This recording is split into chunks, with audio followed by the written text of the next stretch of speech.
Okay, so ever feel like, the ground's about to just vanish? Like, poof, gone. Yeah. Can't say I'm a fan of that feeling. Right. Well, today we're diving into what causes that seismology. And it's not all like doom and gloom earthquakes, even though those are definitely a big part of it. You send over this whole stack of stuff from RoleCatcher career guides, AI tools. Yeah. Looks like someone's thinking of becoming a quake chaser. Hey, someone's got to do it, right? And it's way more interesting than people think.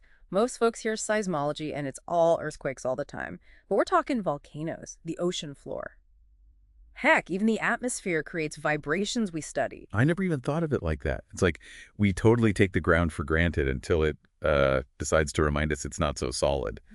The RoleCatcher guide, though, that's what really blew my mind. The seismologists aren't just like stuck in labs staring at squiggly lines all day. Definitely not. Though those squiggly lines can be pretty telling, gotta say. But yeah, it's a lot more hands-on than people assume field work, analyzing mountains of data. Okay, mountains of data. That sounds kind of intimidating, not gonna lie. Haha, it can be, sure. But that's where things get interesting. This is where those observations we make out in the field, they translate into real-world solutions, designing buildings that can actually withstand earthquakes, improving disaster preparedness. And hold on, was that earthquake prediction I saw mentioned somewhere in here? Is that even possible? It's getting closer all the time, actually. One of the keys is something called seismic waves. It's like the Earth is talking to us, but in, wave form. Basically, when an earthquake happens, it sends out different types of these waves. The P waves, they travel super fast, like the first responders giving us a heads up. Okay, I'm following so far. So then come the S waves slower, but they're the ones that really pack a punch, causing the most damage. Hmm. By analyzing those P waves, though, and this is where it gets really cool, we're getting better at those crucial early warnings. So like even a few seconds could make a difference. Absolutely, and that's just one way tech is changing the game. Remember those RoleCatcher AI tools you mentioned? They're a huge part of this. Wait, so you're saying they're using AI to analyze these, what do they call it, P waves, to make those predictions faster? Exactly. It's like having a superpowered assistant that can crunch those numbers way faster than any human. But even beyond early warnings, AI and machine learning are helping us understand earthquake patterns, assess risks.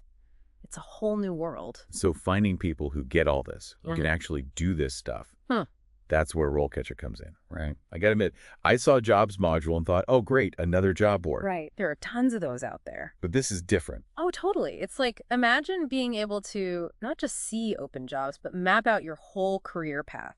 They've got this feature where you put in where you want to be in, say, 5-10 years. And it shows you skills you'd need, potential employers, like a roadmap. So it's not just applying randomly, you're strategically targeting the jobs that get you where you want to go. That's wild. Exactly. And the AI even analyzes your resume and job descriptions, sees how well they match up, takes out the guesswork. Okay, so it's like having a secret weapon. But even with the perfect resume, there's still the interview. And I don't know about you, but those make me sweat. Oh, for sure. But that's where RoleCatcher's AI interview tools come in. Think of it like a personalized coach. They've got this massive database of interview questions, including ones specific to seismology. So it's not about feeding you canned answers. It's like helping you get better at the whole interview thing. Exactly. Helps you understand what interviewers are actually looking for, how to talk about your experience the right way. And speaking of experience, one thing that really struck me in the RoleCatcher guide was how they broke down the different career stages for a seismologist. Oh, yeah. It wasn't like you just become a seismologist overnight, right? I liked how they showed, like, you could start assisting on research, then work up to leading projects, maybe even advising governments someday. It's a field with a lot of room for growth, which is really cool. You could specialize in earthquake engineering, focus on volcanoes, even get into planetary seismology.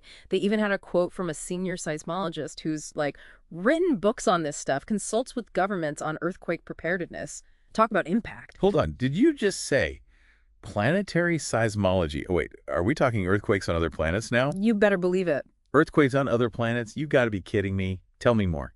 Okay, so picture this 2018, NASA lands this spacecraft, InSight, on Mars. And get this, it's got a seismometer on board ready to listen for Marsquakes. No way. So are these Marsquakes like basically the same as earthquakes here? Yeah. Just, happening on Mars? They're similar, yeah, but also totally unique. See, Mars doesn't have those tectonic plates like Earth. It's more like its crust is one giant plate, and as it cools and shrinks, it cracks. which causes the quakes. Oh, wow. Okay, so different cause. And get this. By studying those Marsquake vibrations, scientists are figuring out what Mars is made of on the inside. Like giving a whole planet an ultrasound, but with seismic waves instead of sound waves. That is seriously mind-blowing. Makes you realize how much we don't know yet. Okay, but back to Earth for now, literally. You mentioned specializations within seismology. What are some of the paths someone could take? Oh man, it's surprisingly diverse. You could get into earthquake engineering, designing structures that can actually withstand those tremors. So we're talking bridges, skyscrapers. Exactly. Even historical monuments, got to protect those. Or maybe volcanology's more your thing, using seismic monitoring to predict eruptions. Like keeping people safe. Yeah. It's wild. I always thought of those as like separate fields. Makes sense they're all connected, though. It's all about listening to the Earth, right? And knowing what it's trying to tell us. And to really get it, you need the right skills. The RoleCatcher Guide had some interesting stuff on that. Yeah, I bet. So obviously, you got to know your geoscience, right? Oh, for sure. That's the foundation. But it's more and more about computer science these days. Math skills, too. Yeah, we talked about the AI stuff, prediction, data analysis. Exactly. And it's only getting bigger. So if you're good with coding, data visualization, all that, you're going to be in high demand. But it's not all about being a tech whiz. You're dealing with real-world problems, often working with people who don't speak science. So good communication's just as important as, like, knowing how to code. Huge. Being able to explain complex stuff clearly, both writing and talking, that's crucial. Presenting your findings at a conference, writing reports, maybe even explaining to the public why they shouldn't panic about that little tremor they felt. Right, it's that bridge between, like, the hard science and what it actually means for people. Exactly. That can be the difference between a good seismologist and a great one. RoleCatcher even had resources on their platform for scientific writing, presentation skills. They've really thought of everything. Okay, so say I've got all that down. What's the job market actually like for seismologists? Is it super competitive? It's definitely competitive, yeah, but it's also growing like crazy. Oh, interesting. Why is that? Well, think about it. Climate change is messing with geological events. Cities are expanding into riskier areas. We need people who can make sense of it all. Makes sense. Okay, so say I've done my research, brushed up on my skills, Yeah. maybe even used RoleCatcher to land an interview.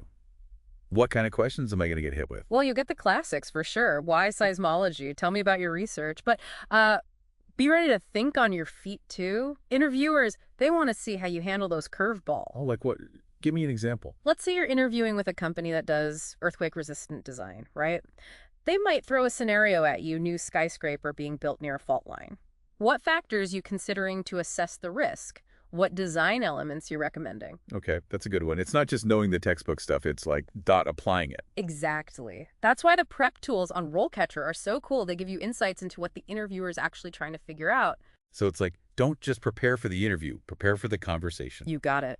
And speaking of conversations, one thing that really stuck out from those RoleCatcher materials, the networking aspect, conferences, professional organizations. Yeah, getting yourself out there. It's huge. Meeting other seismologists, learning from them, sometimes even finding those hidden job opportunities that never get posted online. Right, because it's all about who you know, right? To an extent, yeah. But it's also about being part of that community, sharing knowledge. Seismology is a global field, people all over working together to understand this planet we're on.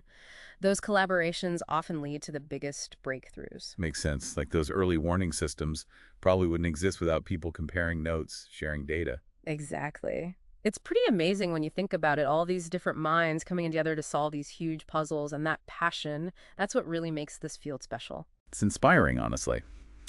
Okay, so we've covered a ton, from the basics of seismology to earthquakes on Mars, even how to get hired. But before we wrap up, I want to go back to those RoleCatcher resources one last time. What's the one big takeaway you'd want our listeners to remember? I'd say RoleCatcher, it's like that head start you wish you had. You know, it's not just about the job hunt, it's giving you the tools to actually navigate this whole world. It's like that extra edge, for Yeah. sure. So for someone listening right now thinking, okay, this is awesome, but where do I even start? What's step one? Dive into those RoleCatcher resources, see what grabs you. They've got those career guides, info on all the different specializations, even how to make your resume stand out. It's all about giving you that knowledge so you're not just shooting in the dark. Knowledge is power, right? Right. But Beyond the technical stuff, what would you say to someone who's like maybe a little intimidated by all this? Becoming a scientist can sound kind of scary. Honestly, seismology is not just for, like, the Einsteins of the world, you know? If you're curious about how the Earth works, fascinated by this stuff, if you like solving puzzles, basically, you've already got what it takes. It's not about being the smartest, it's about the passion. Right. 100%. That willingness to learn, to keep pushing. Who knows? Maybe you'll be the one designing earthquake-proof cities someday, or figuring out the secrets of other planets. Okay, now you're just making me want to quit my job. But seriously, this has been incredible. Not just learning about the science, but the passion behind it. Glad to share the journey. And hey, whether you go full-on seismologist or just appreciate the ground a little more, understanding our planet, that's something we're all part of. Beautifully said. And there you have it, folks, another deep dive successfully completed. Until next time, stay curious, keep exploring, and remember the Earth's full of surprises, so keep your ears to the ground.